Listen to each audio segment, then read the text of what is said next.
what things work out really well, what things don't work out so well, and you know, what trade-offs are there, you know, and so.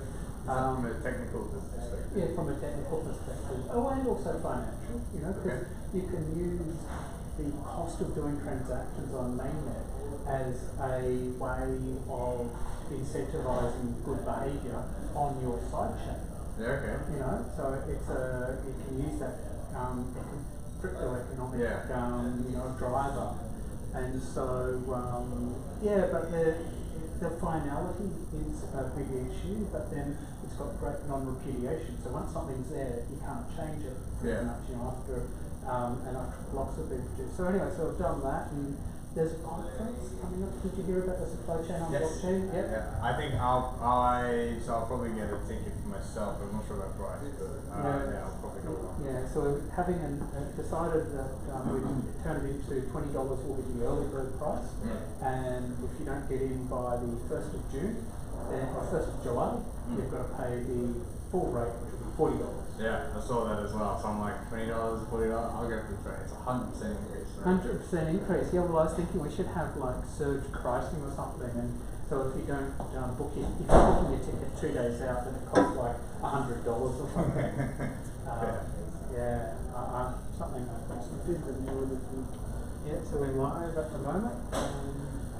Currently got that. So I should probably introduce you, just in case there's anyone on the live stream, which it doesn't look like, but there might be people who watch the recording. So, hello, I'm Peter Robinson, and this is the Ethereum Engineering Group meetup. We'll be starting in about 15 minutes, but before we do, I'd like to introduce Roberto. Thank you, Peter.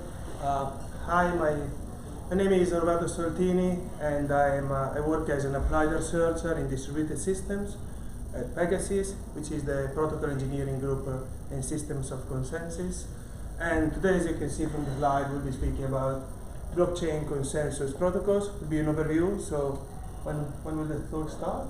At 12:30 Brisbane time. Yeah, so please come back at 12:40. We'll be here speaking about blockchain consensus protocols. Okay, yeah, cool. Yeah. So now,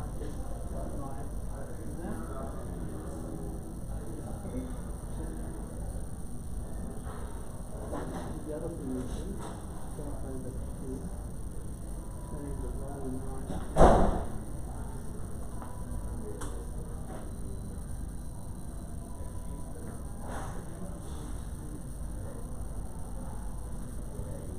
There we go.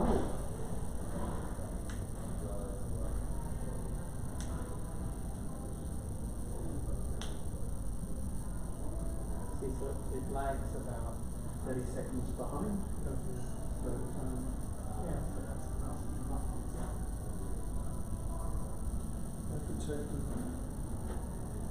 Yeah, I think so. Yeah, so if we do that, that. So it's less this I think is in part due to that. Yeah. So what I could do, if you hold that, I'll just. Is that too far? I think this is kind of okay. That's a bit skewed, though. Too much? Too much? No, not too much, I think. Too little? I think that's... yeah, well the idea is as well, you can do... Which one is it? Yeah, it's that one there. No, it's...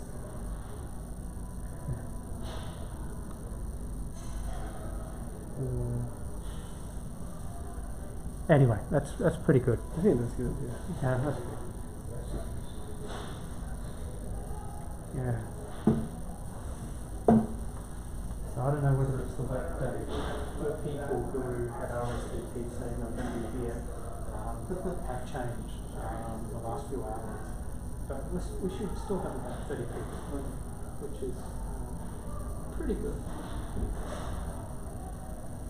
Yeah. And so, is Tokens for Humanity still happening? Yes, so Tokens for Humanity, actually what's interesting is that there was another blockchain project which is stepping on its toes slightly in terms of facilitating cryptocurrency donations, except they're going straight to the cause. But I think because of legal reasons, they've decided to pull out, so now we're the only player in town again. So we're going to go push harder for starting to build more bridges to facilitate cryptocurrency donations. We have the one to allow for just general donations to charities that we've partnered with, so people can send top 3 or 4 cryptocurrencies over to them and we'll convert it for them. But we are looking at now Austrac, AML-CTF, because of the nature of cryptocurrency, it's become interesting to see how the regulators have changed their stance on it. And over time, money laundering, because of the anonymity of blockchain, has made it quite tricky for us to start facilitating the donations and conversions to help make it easier for the charities to accept cryptocurrency donations. So Tokens for Humanity is at a stage where we're live, but we don't want to process too much in case that there is some backlash from the regulators currently. It's going well, and that's with Tokens been the raffles. Same story. We're live, but not live to the public. We're live to private users currently. Same reasons. Regulation is quite an interesting. It's an interesting map to navigate when you're working with blockchain. So I feel like every time anybody asks me like how something's going, I always like pivot or lead straight back into we're working with regulators still. Well, and the thing is, everything. I mean, the landscape changes every 6 months, 1 year anyway. And as new players come in, I think with Facebook trying to offer it directly via their platform, so people won't even think they're using blockchain; they'll just be using Facebook's closed little, thing. And so I dare say that may then, if suddenly you've got a lot of people using it, then the government might then regulate more strongly. Which could have. Hello. Really well. Yourselves? Made it despite the wet. It's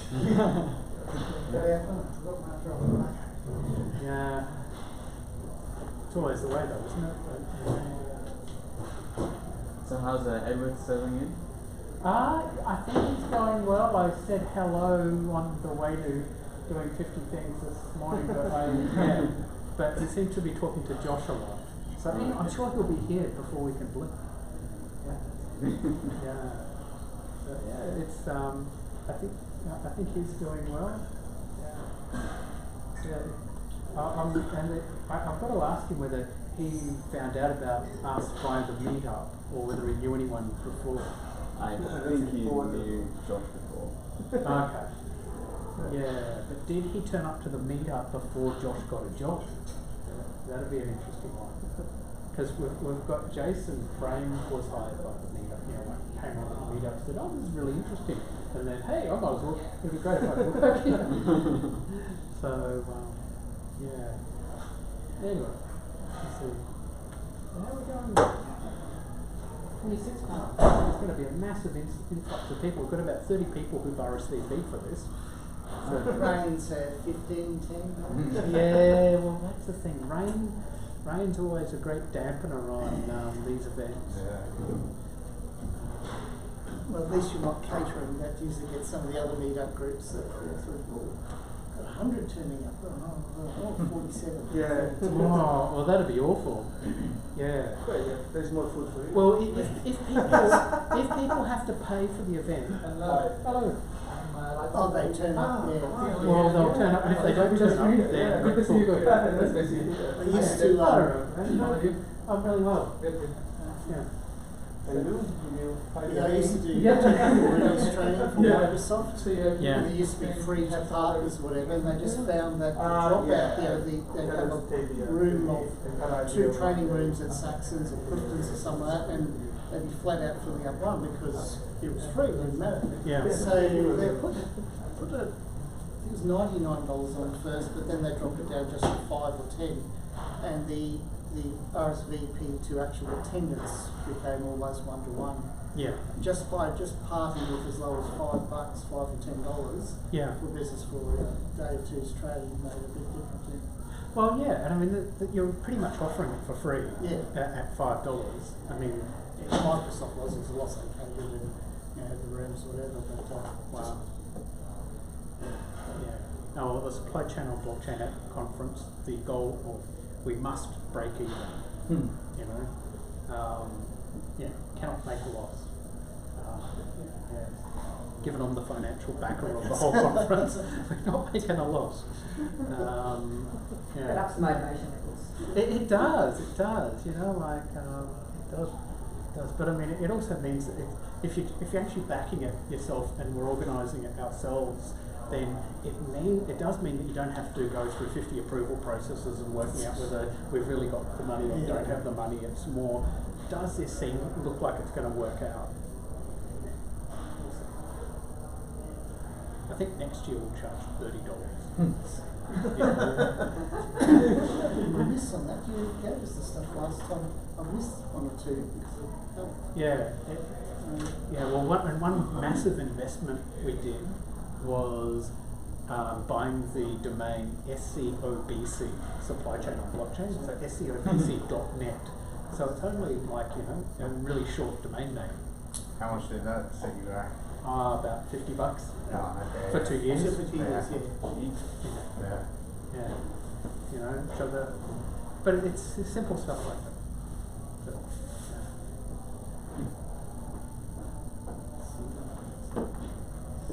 Do consensus fund a lot of that here in Australia? They used to do a lot, and now I think they're incredibly selective. Yeah. Because it's very easy to spray tons of money around, and now I think it's very selective. So we've got Pegasus and Consensus have done various types of support. And Pegasus is actually wading financially, and Consensus. And the meetup, we're going to use the meetup's YouTube channel as well potentially, though I'm still not sure if the live stream's actually going to work. So there absolutely are no promises, and I think what we're more likely to end up with is we'll record it and people can watch the recording maybe. Yeah. So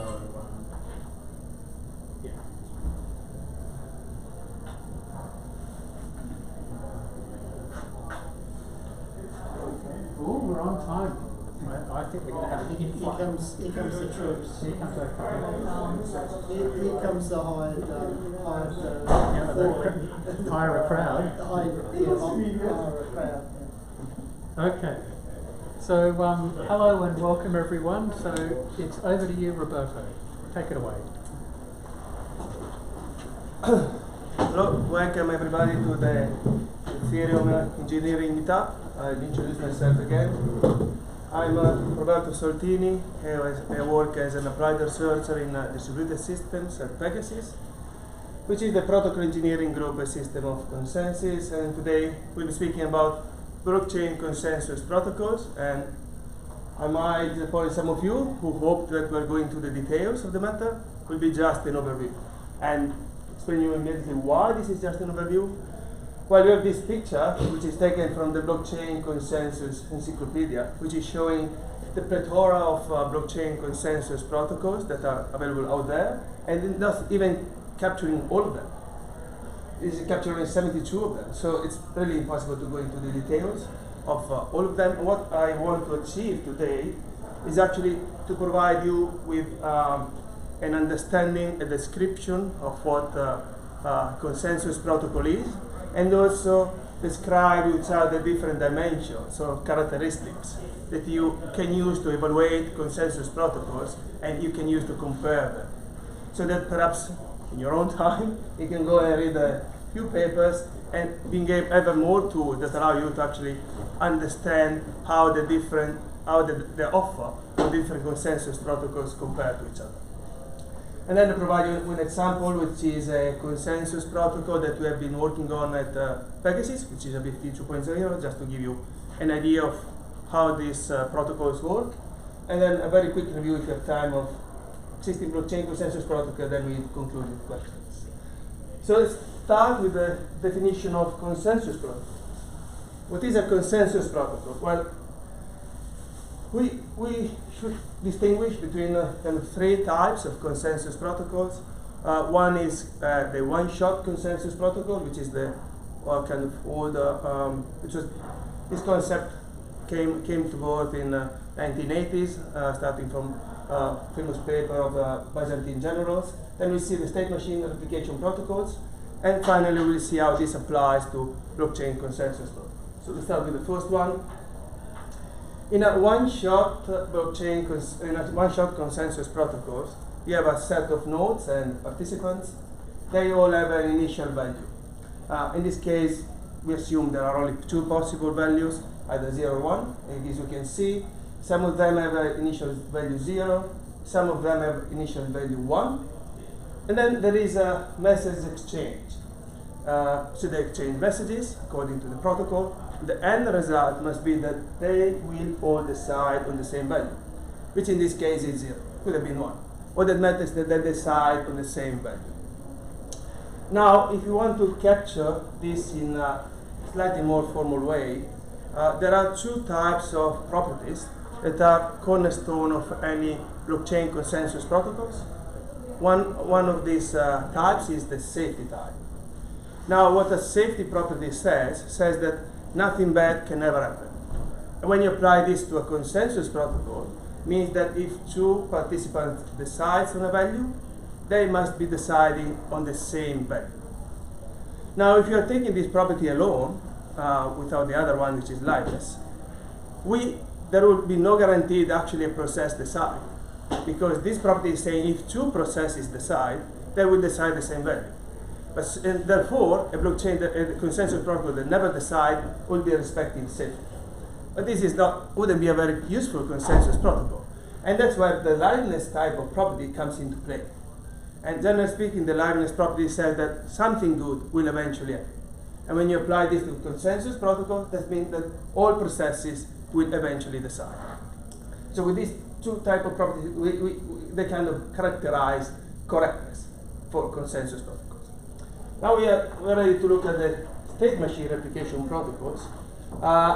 One of the most famous one is IBFT, Practical Byzantine Fault Tolerance. That was a paper by Castro and Liskov dated 1999. In a state machine replication protocol, the objective for the participants is to decide on a sequence of operations. You can think of this sequence of operations like operations on a file system. In this case, I'm giving you two examples. They're exactly the same operations, but in a different order. So basically, you swap the second and the fourth operation. On sequence A, the result is that you write hello Ethereum engineer meetup to the file hello.txt. With sequence B, you write hello more. So now the objective is to decide, for all of the participants to decide on the same sequence. As a parallel to the one-shot consensus protocol, you can think that participants at the beginning have a preferred sequence. They go through exchange of messages, and then as a result, they decide on the same sequence. As I said, this is kind of a simplistic view of how state machine replication protocols work. So, for example, how things work in reality is a bit different. I'll give you an example of how PBFT works. So, the way that consensus is achieved on sequences in PBFT is by participants asking this type of question. So, which is the first operation?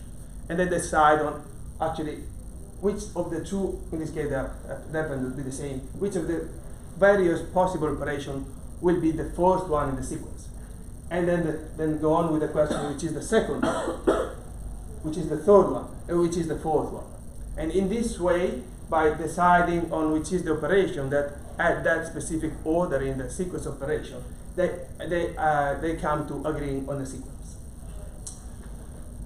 And that's basically the general concept behind state machine replication protocol. Now, if you move to blockchain consensus protocol, it's very easy to move to that. And this is the only slide that explains how we go from state machine replication protocol to blockchain consensus protocols. That's because we can think of a blockchain as a state machine. Now, in a blockchain, you have blocks. Inside blocks, you have transactions. And every time you apply the transaction, you change the state. So the state is multiple things, but one of the things that state is the amount of stake or ETH or another coin that is in each account, and any transaction has the potential to change this state.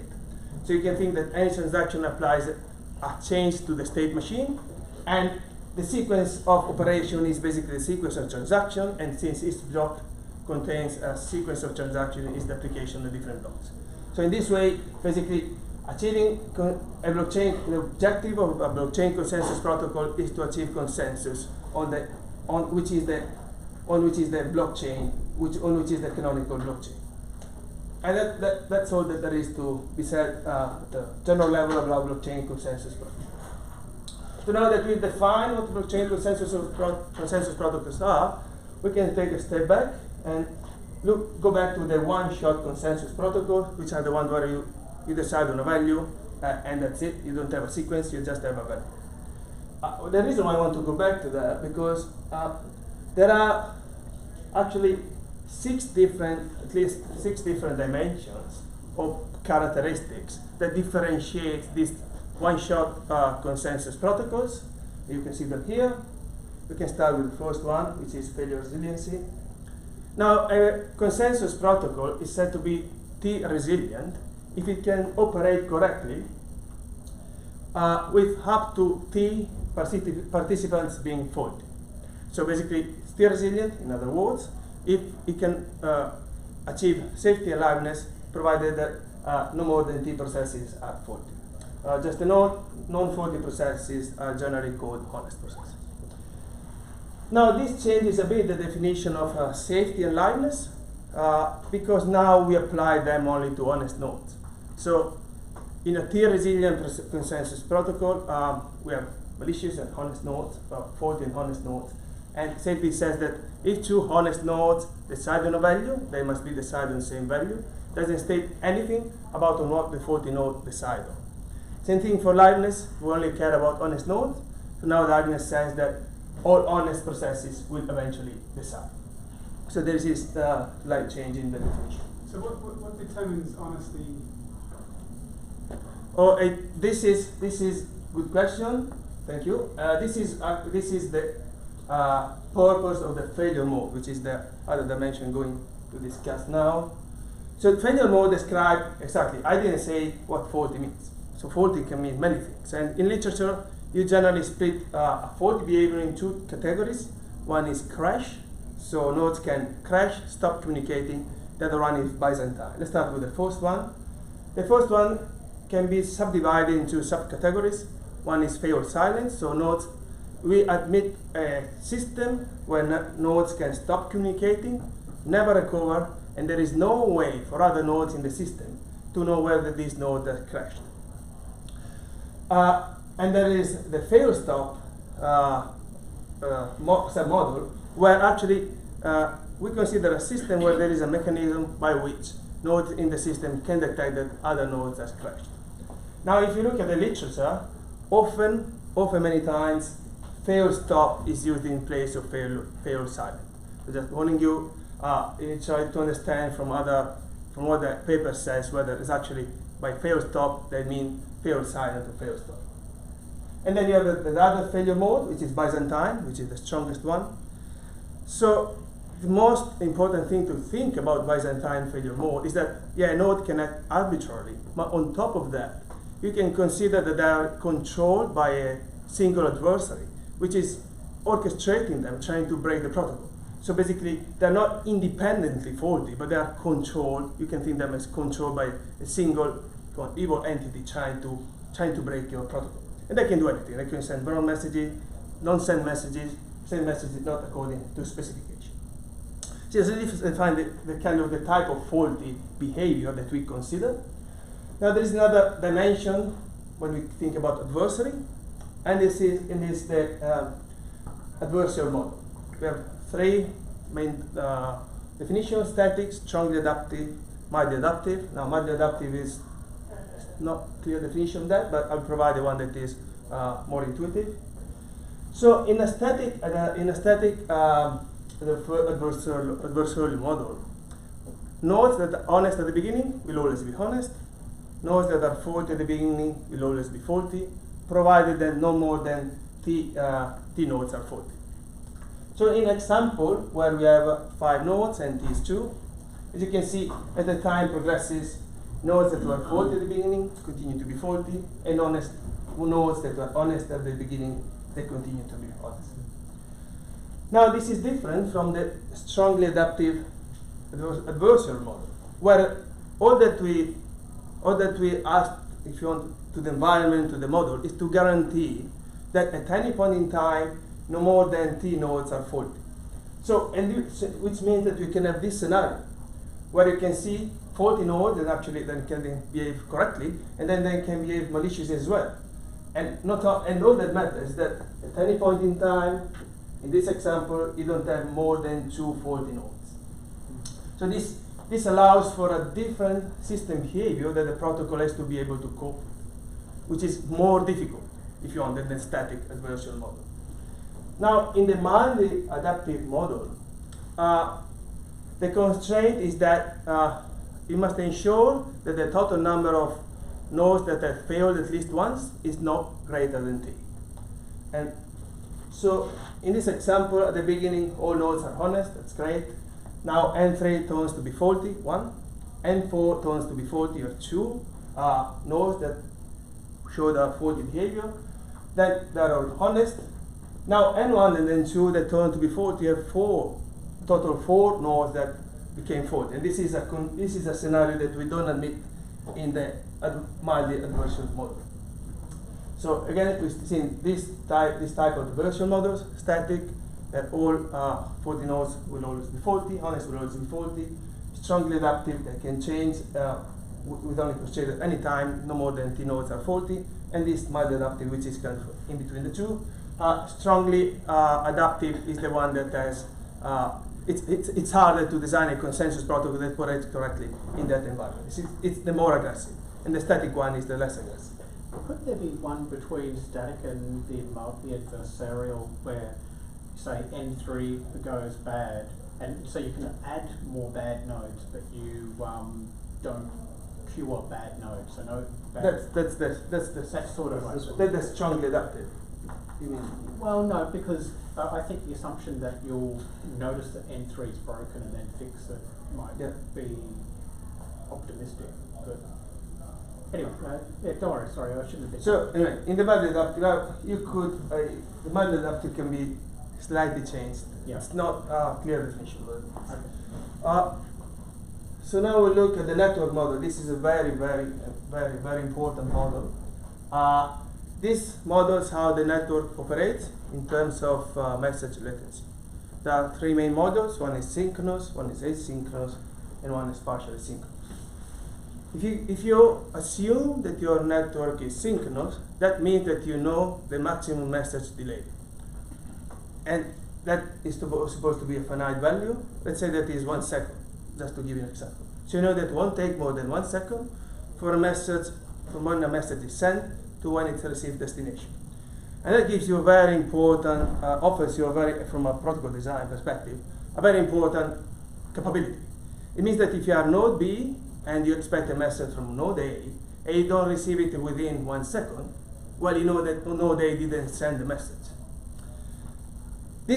You cannot do this in a synchronous network model, because if you assume that your network is asynchronous, it means that there is no finite upper bound on the message latency. Which means that you call whatever number, 5, 10, 1 week, 10 years, 100 years, it could be higher. So in that case, node B doesn't know how long it needs to wait, and in order to understand whether A hasn't sent the message or there is a massive network delay. So this is, and this I will say later, this changes the upper bound in the failure resiliency, theoretical upper bound in the failure resiliency for the different consensus protocols. And then you have the partially synchronous network model. This can be subdivided into subdefinitions. The partially synchronous, as you can guess, it's in between synchronous and asynchronous. One definition is that there is an upper bound, but we don't know what the value is. So there is a finite upper bound, but the protocol doesn't know what that is, and so again, if we only have a timeout, we don't know whether to set the timeout to 1 second or 10 seconds to detect whether the node that was supposed to send us the message didn't send it, and it's therefore false. So if this is all with a finite and known set of network players or agents? That's another possibility. Whether you So this stuff is all about a known network with known agents? Or no, this is all about the connection between the participants. It's about what is the property of the network when you want to send a message to someone else. Yes, but are there K agents, or is it like a random number of agents that could enter at any time? Is it like, you know what I mean, from the beginning of the game, yeah. we know there are 10 agents or 100 or whatever, but is this known? It's an orthogonal concern. This is a different... It's an orthogonal concern. The network size doesn't matter. Well, for some of these results in maths, it doesn't. That's a different dimension of the problem, which is not considered in the.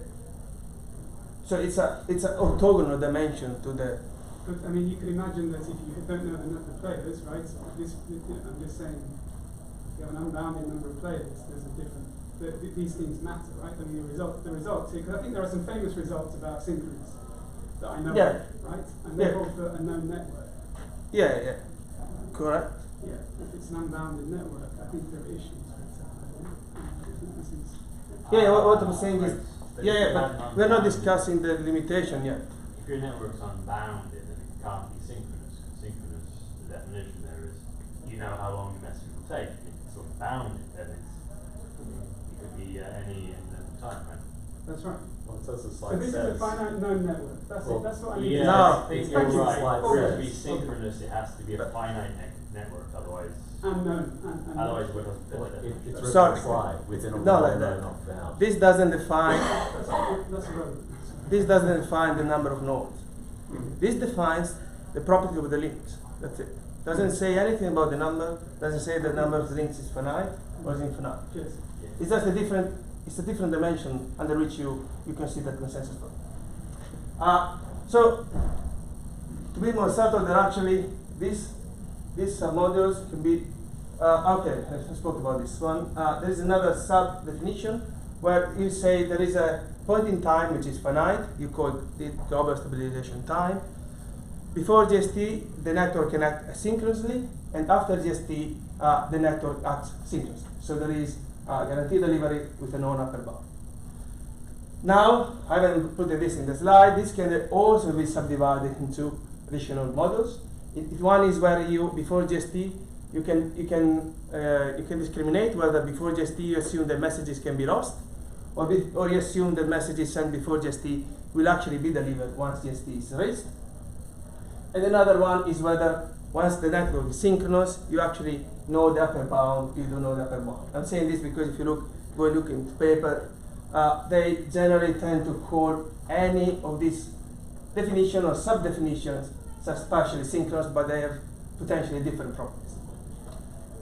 We are now ready to look at the authentication model. All that the authentication model describes is really whether we have signatures or we don't have signatures.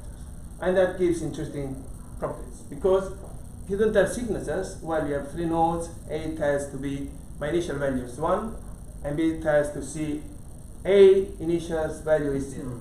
I now see B is lying, but C has no way to know whether B is lying or telling the truth. With signatures, well, A signs its own message saying that my initial value is 1. Now what C is expecting from B is a message signed by B, which actually contains the message sent by A. So, and C verifies the signature of A on A message, which is my initial value is 1. And so C can detect whether basically whether B is telling the truth. So this impacts the upper bound on the failure resilience that we'll see later.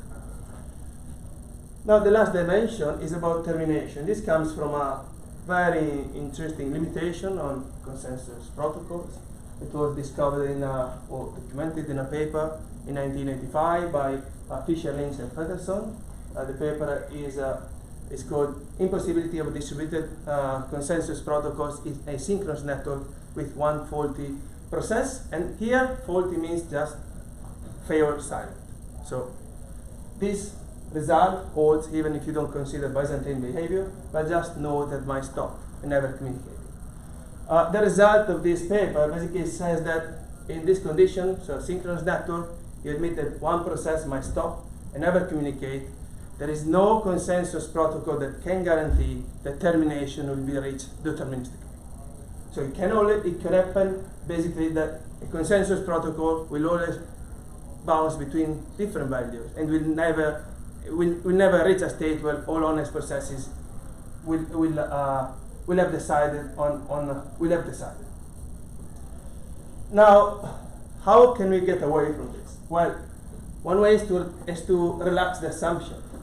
So rather than requiring deterministic termination, we can just require probabilistic termination, which means that the probability that the consensus protocols are decided by a certain time, approaches 1 or 100% as time approaches infinity. So the longer it passes since the consensus protocol started, the more it's probable that the consensus protocol will have terminated by then. And the upper bound on this probability is 1, so certain. The other way to relax the assumption is not to consider a synchronous network, but partially synchronous network, where we can have deterministic termination. And this leads basically to the termination dimension, which is either probabilistic termination, so suited for asynchronous network, or deterministic termination, which is suited for either partially synchronous or synchronous network.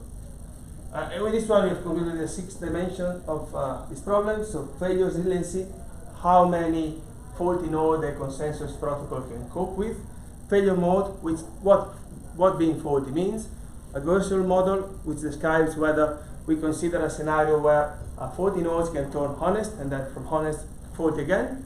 And network model, which describes the message latency on the network. Authentication model, we have signature, we don't have signature, and termination is a probabilistic or deterministic termination. Now, when you apply the consensus protocol to blockchain, we have at least 2 additional dimensions, but we won't look at them just now. I want to speak about other limitations of consensus protocols and trade-offs. So, limitation on the safety. Remember, safety basically says if 2 honest processes decide, they will decide on the same value. If you consider fail-silent fault tolerance, that is that you have different results based on whether you're operating in a synchronous or partially synchronous network. If you are in a synchronous network, regardless whether signature or non-signature, the maximum number of faulty nodes might be less than the number of nodes, so n minus 1. If you have a partially synchronous, the maximum number of faulty nodes must be less than half the number of nodes. Now, the reason why having signature or not having signature doesn't matter in this case is because we assume fail silent. So processes are not trying to cheat each other. So there is no question whether a process is lying or telling the truth. You always assume that processes are telling the truth. And that's why when you actually consider Byzantine fault tolerance, whether you have signature, you don't have signature, can change the upper bound on the number of faulty nodes that the protocol can cope with. Now, if the network is synchronous and you don't have signature, the maximum number of Byzantine nodes must be less than 1/3. However, if you have signature, this upper bound increases to 1/2. So the maximum number of Byzantine nodes in this case must be less than half.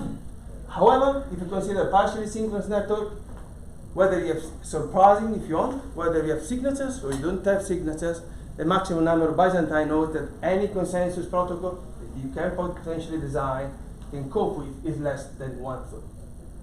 As you can see, this outlines how the dimension that we described before actually play a very important role in which is the, if you want, the upper bound on the faulty nodes for consensus protocol, and this can drive the design, which means that if you want to say I want to design a Byzantine fault tolerance consensus protocol in a partially synchronous network, and I want it to have a threshold, a fault resilience threshold of half, I know I cannot do that. It's impossible to do. And so that's a very important. The size of the network affects the consensus protocol? Well, and is the size of the network. So in this case, we assume that there is a fixed number of nodes in the network, and that cannot change. So that's. I want to speak about the CAP theorem. The CAP theorem is a very important theorem in distributed system, and it can provide a sort of justification why we have so many consensus protocols. So on the three vertices, we have partition tolerance, availability, and consistency. Partition tolerance, so there are three different properties of distributed systems. You can think this applies to a standard database where you have write and reads.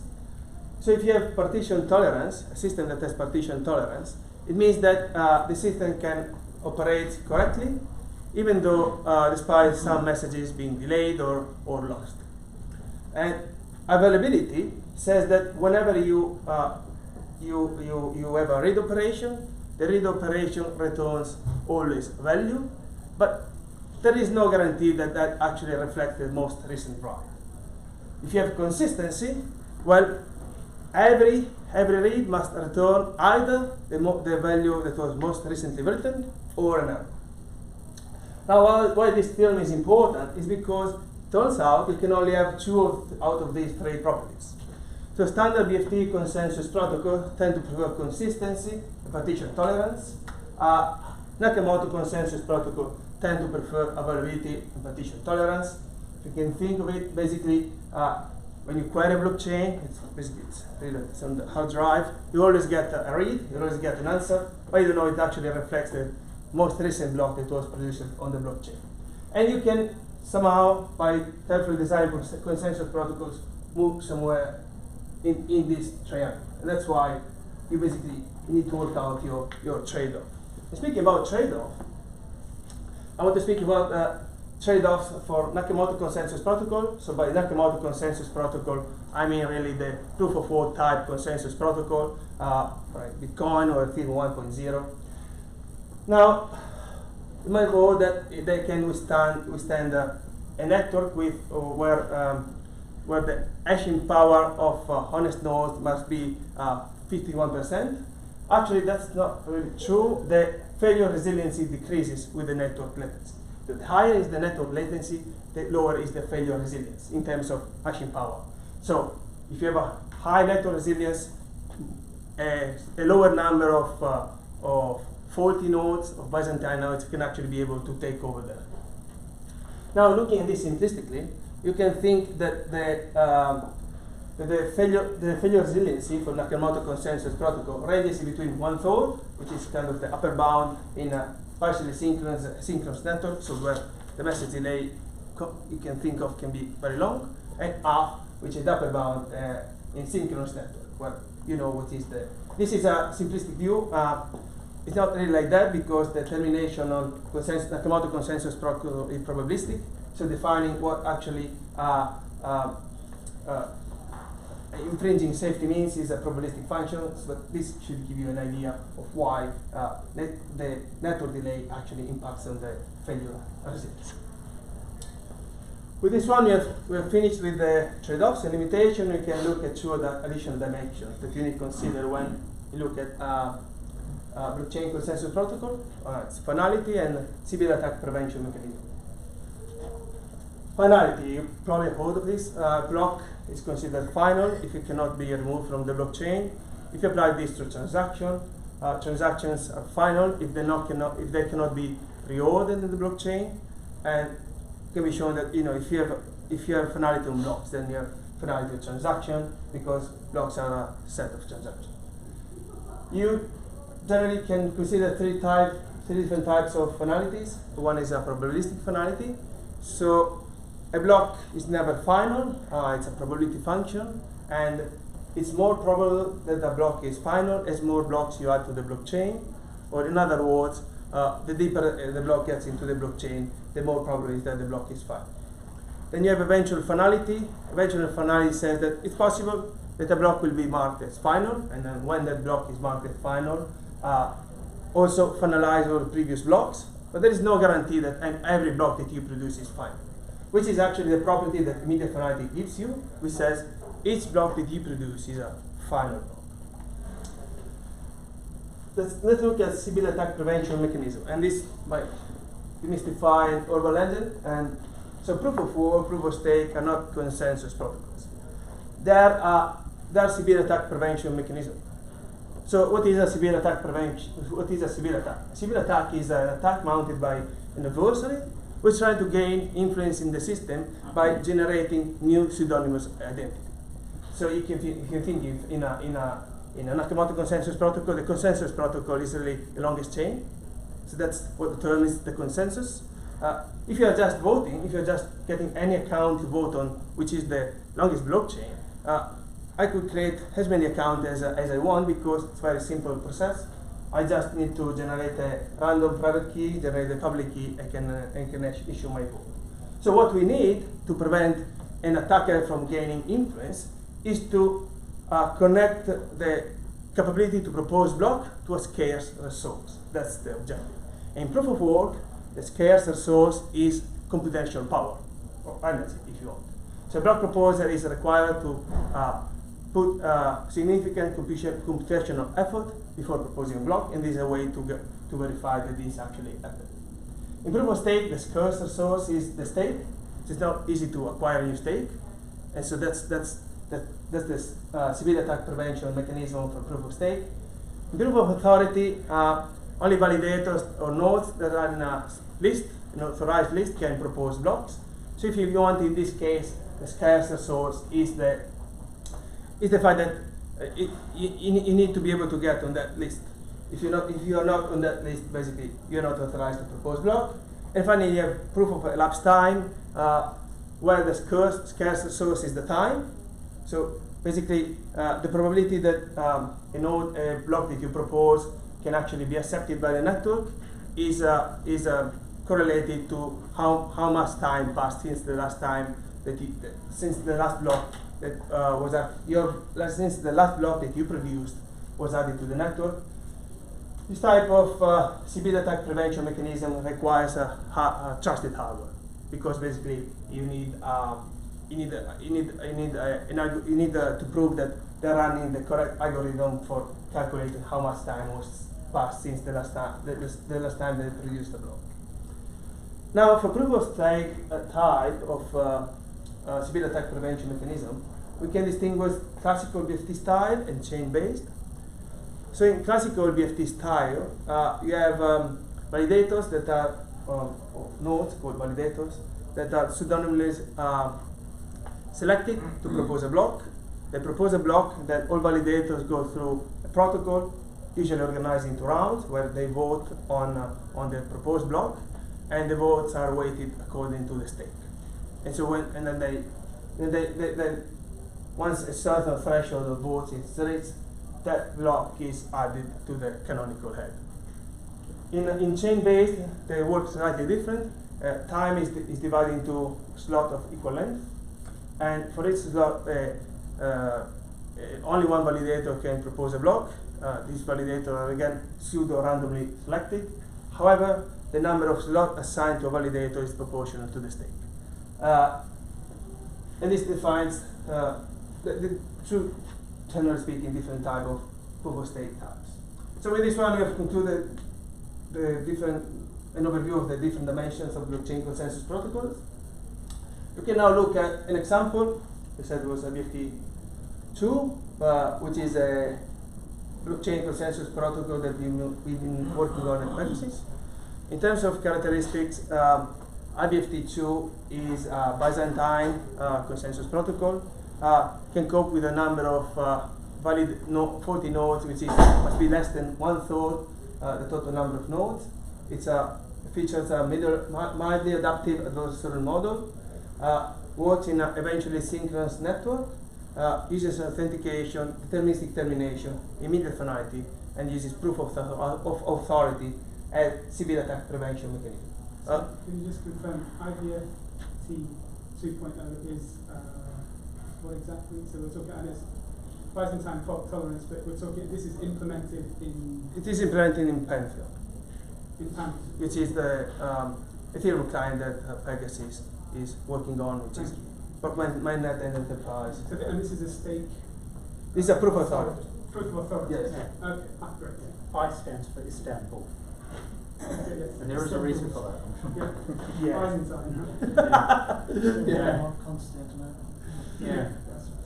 So let's look at our IBFT2 words. IBFT2 is organizing successive instances. The objective of each instance is to finalize a block for a specific I. So here is you want to create a block for IH, therefore H plus 1. So you have an exchange of messages between the various validators, and then eventually a block is created. And also to the block we add a finalization proof, which contains the sealing of 2/3 of the number of signatures that can then be used by any other node to prove that the block was created correctly. When this happens, this block is then gossiped to the other validators and nodes, and then you start again with an instance for IH plus 1, and the block is created for IH plus 1 and added to the blockchain, and so on. And so you proceed by these subsequent instances.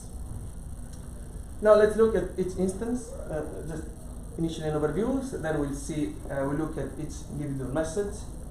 So the IBFT, these instances, which we call IBFT-block-finalisation-protocol, are organized into rounds where the length of a round is actually increments with the round number, is actually exponential to the round number. We'll see then later why this is important for liveness. And the objective of each round is to create a final block. If the broker is not able to create a final block within that round, goes to a round change and a new round is started. Each round is divided into 3 phases: proposal, prepare, and commit.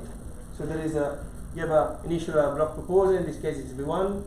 It's an exchange of messages. In this case, the block is created by the end of round 0. You go through a round change phase, again the same set of the same protocol, and here finally a block is created. So this IBFT block finalization protocol for IH terminates, and you start the same protocol for IH plus 1. Let's look at each phase. So initially you have a block proposer. It's as long as it's the deterministic function of the height of the blockchain and the round number you find. The block proposer sends a proposal message which contains the height, the round number, and the block that it's proposing. When a validator receives this message, it sends a prepare message, which again contains the height, the round number, and the hash of the block.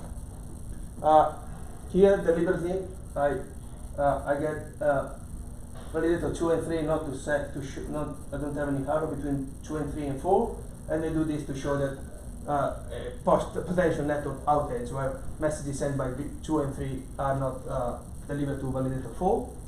Now, when it's a bit finicky, but when a validator receives a number of prepared messages which correspond to 2/3 of the number of nodes minus 1, which correspond to the proposal message that they received, well, then send a commit message they broadcast the commit message to all other nodes. The content of the commit message is again the height, the round number, the hash of the block, and the commit seal, which basically is that signature that I mentioned before that is eventually added to the block to prove that everything, that the block was run correctly. And basically it's really what it is a signature on the block by the validator sending the commit message. Now, it's a bit hard to see, but what I wanted to show here is that these commit messages are received after the round timer for round 0 terminates, which means that no block was created around 0. So we go through a round change phase. In the round change phase, you send a round change message, which again contains the height, the new round number, which in this case is 1. It contains a number of proposal and prepare messages, which equate to the sealing of 2/3 of the number of nodes. This formula appears quite often in this protocol. I'll show you later why. Exactly the sealing of 2/3 of the number of nodes. And so these messages are then sent to the next block proposer, which that's why what I want to show here is that if a validator like before hasn't received this threshold of messages, actually it doesn't include any message in the round chain. Even though it received a proposal message, it leaves this field empty. Now this field is then used at the next stage, where a proposal message for the next round, in this case round 1, is created. So the content of the proposal message is similar to the one before. You have the height, the round number in this case is 1, the block, but you also have a number of round change messages received at the previous round, which must equate the ceiling or 2/3 of the number of nodes. In this case, the block proposer received four messages, and so can non-deterministically choose any of the any group of 3 messages that it likes.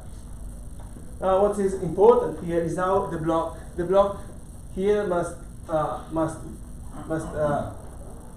comply to a specific rule, and especially so if at least one of the round change messages that the block proposer received doesn't have this field empty, so as a number of proposal and prepare messages, then the block must match the block included in the set of these messages that has the highest round number. While this is the case, it's a bit difficult to show on a slide, but there is a proof that shows that this ensures safety.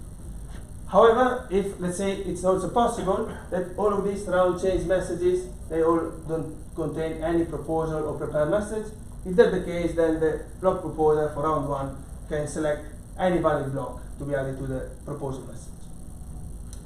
This n is the total number of nodes in the network, or just the number of validators?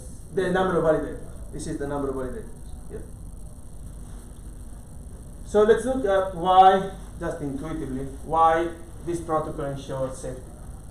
Well, what I want to show initially is that any two set of validators of size corresponding to the ceiling of 2/3 of the number of nodes always intersects in a honest node. I'll give you an example where we have 9 validators, ceiling of 2/3 of 9 is 6, maximum number of 40 nodes, but this is less than 1/3, so maximum 2.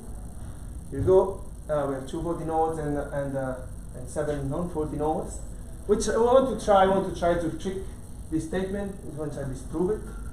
So the way to disprove it is let's try to put as many Byzantine validators as we can in the intersection. So let's put 2 here, and now we need to put honest validators on each set. So what we are requiring that each set contains 6 validators. In this case, it's only 5 for each of them.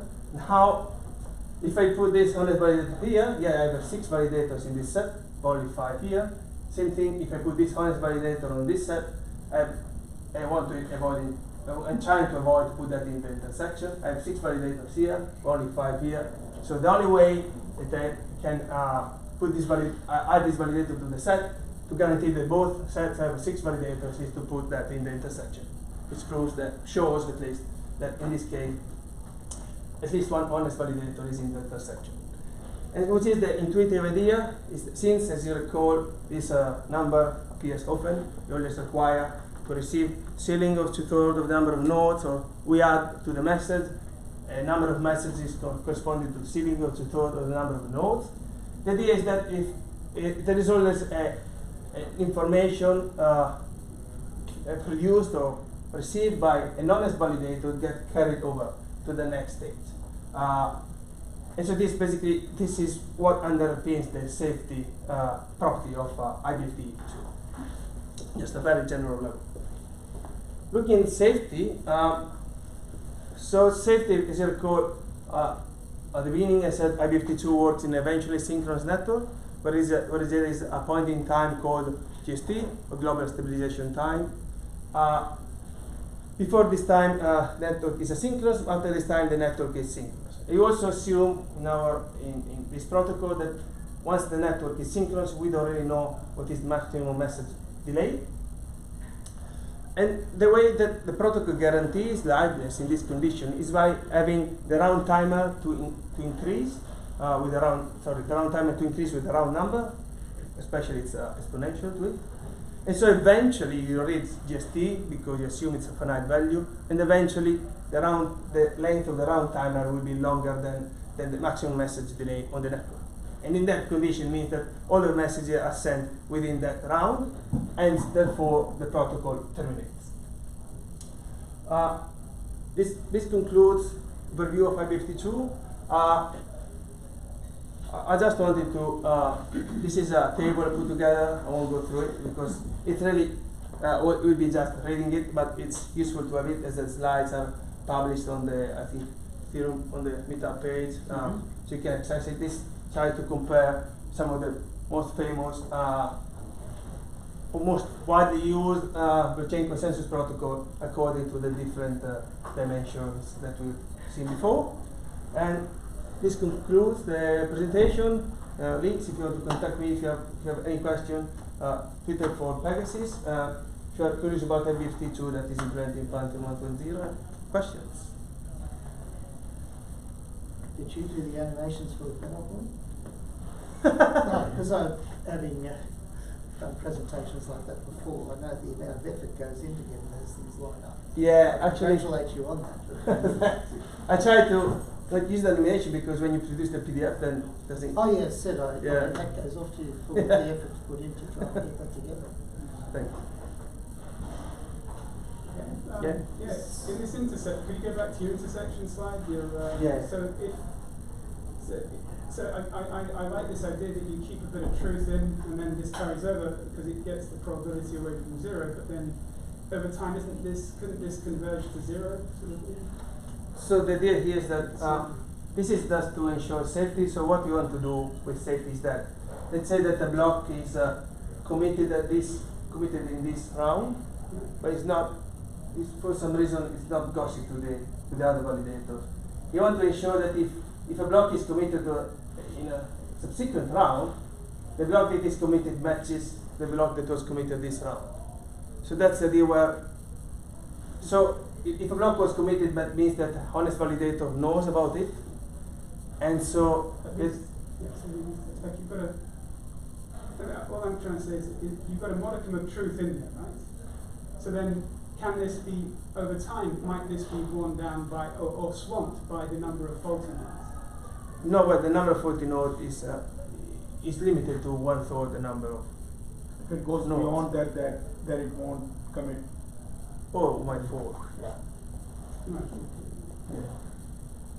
If you don't have enough validators that are honest, you're guaranteeing that you have at least one, but you're validating in the presence of other honest nodes as well. So you're guaranteeing that any particular set has to have at least one good node. If you get to the point where you have more than your T honest faulty nodes, everything falls away. We no longer have that guarantee. Yeah. So back to your diagram then, you've got those two faulty nodes. That's the most number of faulty nodes, and that's with nine. validated for With nine, four, yeah. right? Yeah, and what you were trying to show is you couldn't partition the network and somehow or other assemble six nodes in each set without having the intersection to contain an honest node. That's what that is. Yeah, because if you had 3 red nodes, Yeah. then you'd have Yeah, 3 you red have nodes, 3 3 green nodes, assuming you partitioned the network. correct. But because you've only got 2 red nodes, then you're not able to assemble. You'll have 4 green nodes, which will say, well, this is the right answer and you're wrong, and so they'll win out. But if you were able to have 3-3, then Yeah. But 2 is the maximum. Is the best that you can achieve in a single. Yeah, but if you had, say, for instance, 4 red nodes, then if they could partition the network so that they're if you had 4 nodes, then they'd be able to talk to the 2 basically, green nodes. there will be no guarantee that good information is carried from. Yeah, because they'd be able to control the network, the partition network. Yeah, basically, yeah. Or they could communicate with some part of the network to try to finalize block B and B1, and other part of the network try to finalize block B2, and they could lead 2 honest validators to finalize on 2 different blocks for the same part.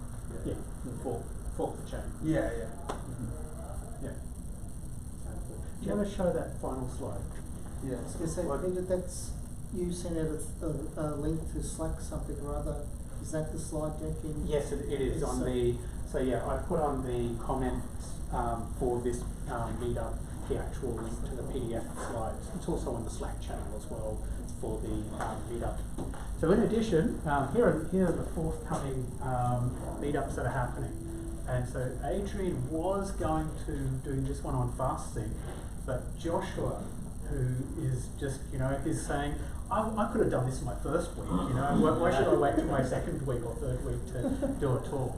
But anyway, so Josh is going to tell us all about Ethereum fasting, which is actually not a well understood area. People think they know what they're talking about, but then of course they find out if they get anywhere close to it that they really don't know how this works. So that's going to be really good. We've got a conference, Supply Chain on Blockchain. It's only $20 if you get in before the end of June. And if you wait until the 1st of July, it's going to cost you $40. So get in whilst the early bird rate is on. So we've got a whole set of speakers for that event. It's going to be fantastic. We've got people from all different sectors coming along already.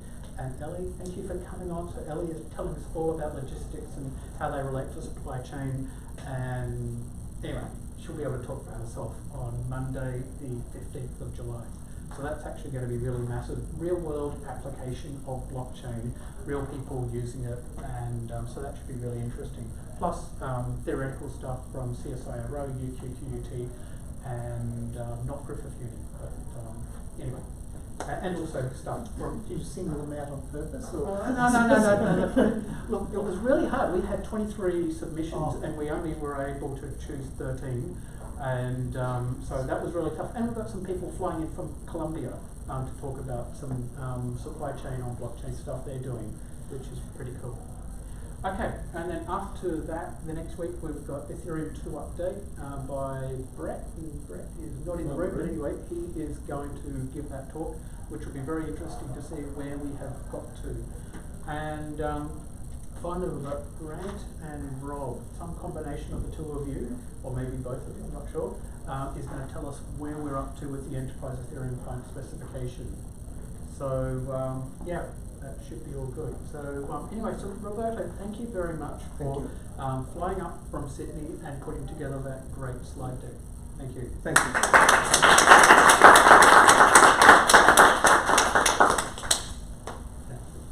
So go to that website to book. So people, that Slack one is a that question? Yes. Good talk, Roberto. Thank you. Slide before that has the animation to it. Certain studies on number of maximum crashmation presently known as that there have been studies involving both because realistically speaking, the edits are much easier. perhaps limit there are larger number of page crash that doesn't mean there is so it's a combination of so in this case the 15th, Monday the 15th. Have you booked yet? Should be this one plus 2 I didn't know you had a website for it, but I'll go on. Alright, cool. Thanks, Peter. No problem. I'll see you soon. Yeah, for sure.